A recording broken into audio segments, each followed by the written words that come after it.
I don't know how to describe it other than like a demon type of sound. But it's silhouetted, hulking, every bit of 5.5 feet wide, 13 to 14 foot tall, pitch black. The one thing that ran through my mind when I had this encounter was I don't have a big enough gun. Your host, two-time witness and field researcher for more than 40 years, William Jevning. Welcome to Creek Devil. Greetings. This story is being brought to you by William Jevning and is being narrated by me, Jim Sower. This is the Chetco County, Oregon Monster. 1890. The Chetco Monster, sometimes called the Chetco Indian Devil. Location is about 60 miles north of Willow Creek, California, and approximately 6 miles north of the California-Oregon border. The story begins. Then one morning, enormously large human footprints were discovered along the riverbanks. The loggers laughingly accused one another of having feet as big as chopping blocks. Everyone from the oldest to the youngest in camp measured his footprints against those of the unknown visitor. Since no one's feet were that large, one question was bandied about repeatedly: if those weren't a bear's tracks, whose were they? The mining operation was a small one, employing a dozen men whose families lived in tents alongside the river. For several weeks, nothing unusual happened. Occasionally, garbage cans were overturned at night by marauding bears. Sometimes the beasts were so troublesome that an armed guard stood by while the loggers felled the big trees. At the campsite, mothers watched their young children closely and forbade older boys and girls to play hide-and-seek in the forest.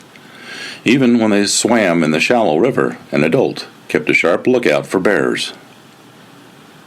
Someone said there was a wild man living way up the river.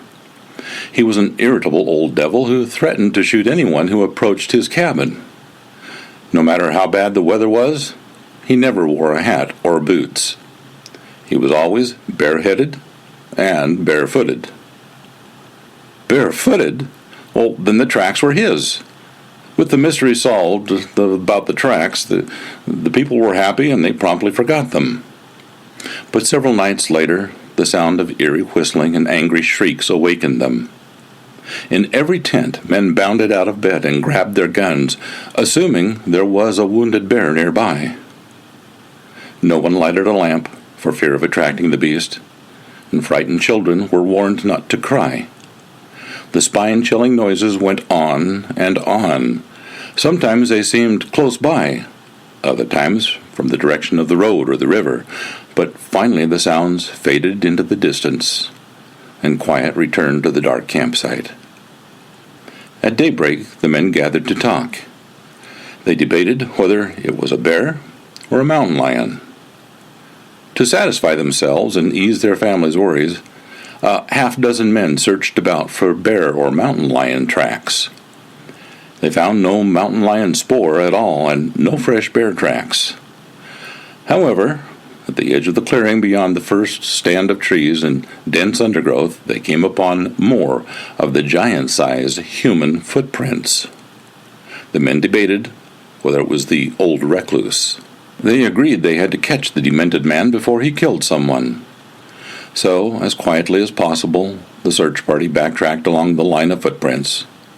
These led them out to the road several hundred yards above the camp and up the road to the logging site. Here they found where the wild man had emerged from the forest into the open area and had prowled around tree stumps, piles of bushes, and the machinery used in loading the logs onto wagons. Then the men had a nasty shock. Massive, unwieldy tree limbs, far too heavy for one man to handle, had been pulled out of the tangled waste piles and either tossed aside like matchsticks or used to beat on the machinery. The searchers followed the tracks back down the road into the forest. For the first time they noticed shrubs torn to pieces and saplings uprooted and whacked to shreds. This explained the thudding and snapping sounds heard during the night. The footprints circled the camp, went down the well-beaten path to the river, turning back to the road, went down it half a mile, and turned off into the forest. The men pressed on as far as they dared. However, when the tracks plunged down into a steep ravine, they stopped. The gloomy depths provided too many hiding places for a demented killer. The Chetco Indians believed there were man-animals in the woods, the logger informed his friends. He had heard the story from a white man, whom the Indians trusted enough to take into their confidence. They claimed that for generations they had shared their hunting grounds with fierce-looking, hairy creatures that walked upright like men.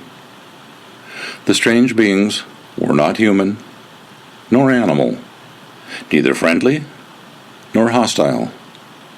They were simply there, like every other man or wild creature, so the Indians left them alone.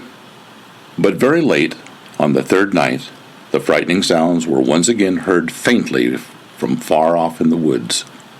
People jerked upright in bed. As the whistling and screaming grew louder, in every tent men pulled on their trousers and boots and readied their guns.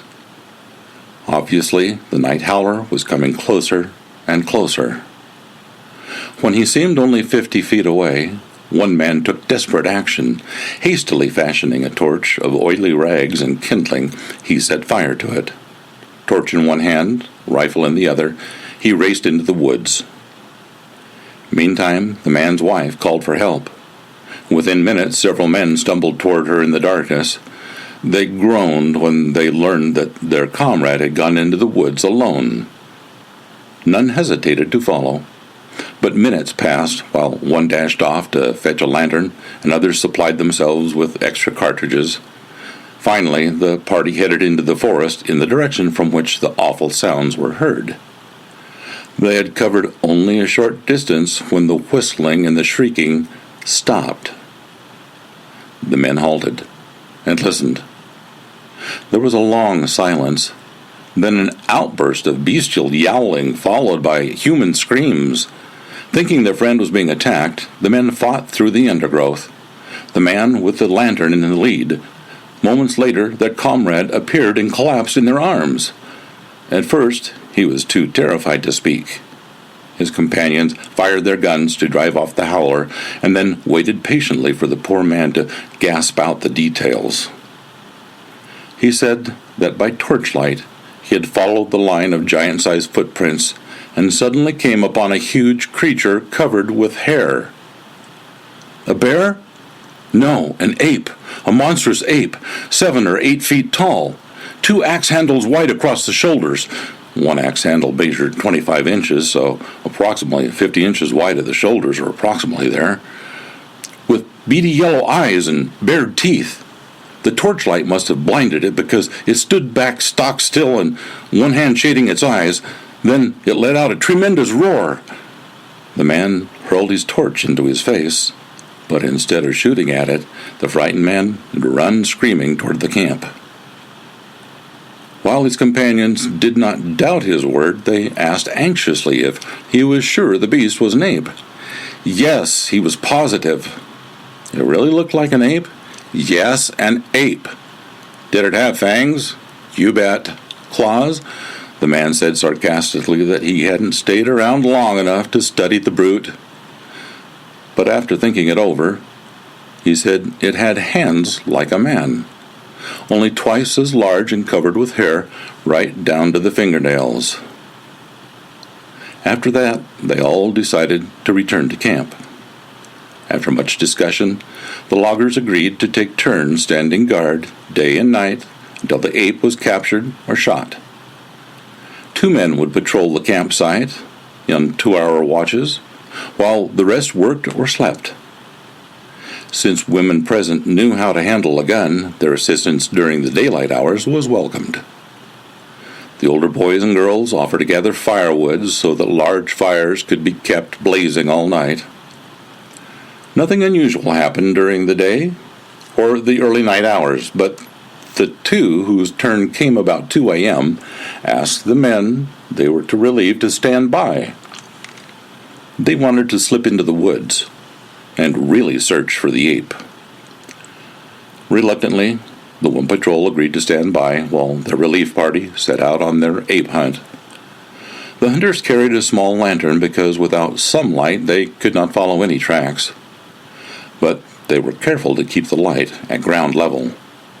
Their rifles were loaded and the safety catches thumbed back. Not long after, they came upon bits of charred cloth amidst a welter of huge footprints.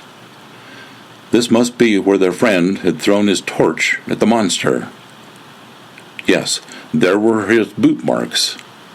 After examining the area closely, they found where the ape had turned deeper into the forest instead of backtracking to the road. They followed gingerly, step by step, over and around ferns, shrubs, outcroppings, and rocks and massive tree trunks. What happened next could only be guessed. Apparently, the ape-like creature loomed before them. One man started shooting, while the other put down the lantern and shot, too. The patrol on guard at the campsite heard the volley of shots. They pounded each other happily. The hunters had killed the beast. But then they listened in mounting horror to frantic cries for help, which were drowned out by horrendous shrieks and roaring. The awful noises continued for some moments and then faded out. The silence was even more frightening to the guards. They shouted for help and soon were surrounded by armed loggers and their wives. After a hasty explanation, all the men plunged into the woods, leaving the women to build up the fires and protect the children. The searchers shouted, swung lanterns, and fired their guns so that their friends would know that help was on the way. After advancing some distance, they stopped briefly and called to the men. When neither responded, they fired shots. No answering shots were heard. Once more the party advanced. Before long they came upon a gruesome sight. Their friends were dead.